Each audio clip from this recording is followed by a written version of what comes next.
भोजन कट्टा ज्यांचा यूट्यूब चॅनल आहे ते म्हणजे आपल्या बोलतात ना एक आपल्या धर्माचा चांगल्या प्रकारे प्रचार करतात, तर त्यांच्याशी पण तुम्हाला तर मित्रांनो सध्या आपल्या समोर अशी व्यक्ती आहेत हिंदू धर्माचा खूप म्हणजे जोरात प्रचार करत असताना यांच्या तोंडी बऱ्याचशा गोष्टी आपल्याला माहीत पडत आहेत. तर दादांकडून आपण 2 शब्द आपण जाणून घेऊया.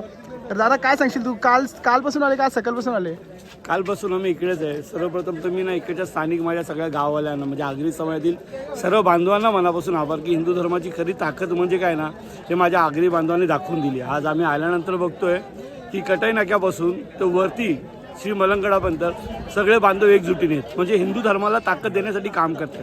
म्हणून मी मनापासून माझ्या आगरी बांधवांचे आभार, माझ्या वारकरी संप्रदायाचे सर्वांचे आभार आणि माझ्या सर्वस्त हिंदू बांधवांचे म्हणजे बजरंग दलाचे, विश्व हिंदू परिषद सर्व सर्व सर्व जे आपण आपल्या हिंदू संघटना झाल्या त्या सर्वांचे आभार आहेत की जी खरी गरज आहे ना ती तुम्ही दाखवली. आज जी खरी ताकद काय असते फक्त माहिती ना एकच शब्द आपल्याला मनात ठेवायचा आहे, ते शब्द म्हणजे एकच आई भवानी शक्ती दे मलंगगडाला मुक्ती दे.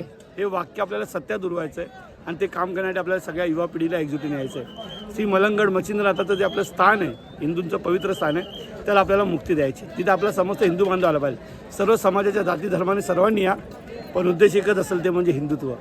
आई भवानी शक्ती दे श्री मलंगगडाला मुक्ती दे. दादांच्या व्हिडिओतून बऱ्याचशा गोष्टी तुमच्याकडे शिकायला भेटतात आम्हाला की कुठेही गेले ना तुम्ही जी सत्य परिस्थिती असेल तुम्ही मांडण्याचा प्रयत्न करतात. आणि सध्या जो सोशल मीडियाचा जो नेटवर्क आहे त्याच्यावर तुम्ही खूप म्हणजे बोलतात युथ आमच्यासारख्या ना खूप मतलब प्रेरणादायक टाईपमध्ये झाल्यात आता सध्या. नाही भाऊ गरज आहे ना तर संपले. ही आपली शेवटची युवा पिढी जी हिंदुत्वाला विचार करते.